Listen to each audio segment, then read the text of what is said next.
Welcome back everyone. We are trying to make a slipper slide today. Now first thing first, the way the slipper slide looks like, it looked puffy. So in order to make whatever slide you are trying to make puffy, you need a foam. There are thicker ones than this, but this was what I had and I made use of. But you have to note that you don't apply gum on the foam. After applying on the regular, your leather, this is where you are going to now place the foam. When you want to line it, you are only lining, you only apply gum on your lining. Don't apply gum on the foam, else it is going to shrink. Now I am trying to create the inner insole for the wedge. This is how it looks like. Now what I actually drew was the actual insole for the wedge slippers. Now I am trying to create a smaller insole for the regular insole. Like after placing my Mako 2 and my Mako 4, there is still a small insole if you look at the pattern carefully. So I had done that. This is me just trying to sew the pattern. Don't forget, you're already only applying gum on the lining, not on the foam. If you apply gum on the foam, in any case whatsoever, the foam is going to flatten or it's going to shrink rather, and you will not get that effect that you really want to get. Can you see this? So if you want this to be more puffy, you could go ahead to buy a more thicker foam, but this one, it's okay. So I had already cut that inner lining I was trying to cut. I placed it on a Mako 2 and I also placed a foam on it as seen in the video. After cutting it, I got a Mako 2 as a cutout. Then I used that same cutout to get a foam.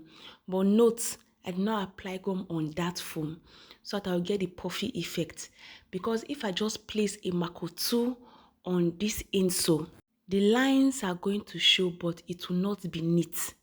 So to make your lines very neat, like very, very, very, very extremely neat and very puffy, like when the person wears it, it just feels very comfortable, then you will need to put this kind of foam as seen in the video. Like I said, this one is okay, it's very okay. But if you want a more puffy one, you go to a carpentry store. They sell different sizes that you can get. If you can't get at the shoemaking store, go to a carpentry store where they make chairs and you are going to see what you are looking for. Now, after applying it, we are going right ahead into the wrapping process of the insole. This insole is actually gotten from the welt I am trying to make use of. Hope we understand.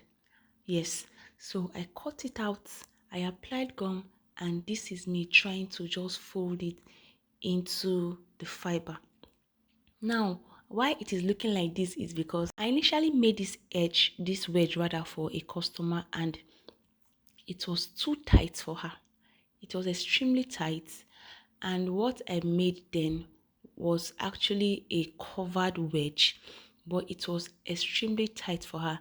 Then I found someone who was ready to pay for that same wedge, but she needed it as a slippers. So I just removed the upper, that's the covered part of the wedge. I am now using just the fiber. I placed the fiber on Mako 2.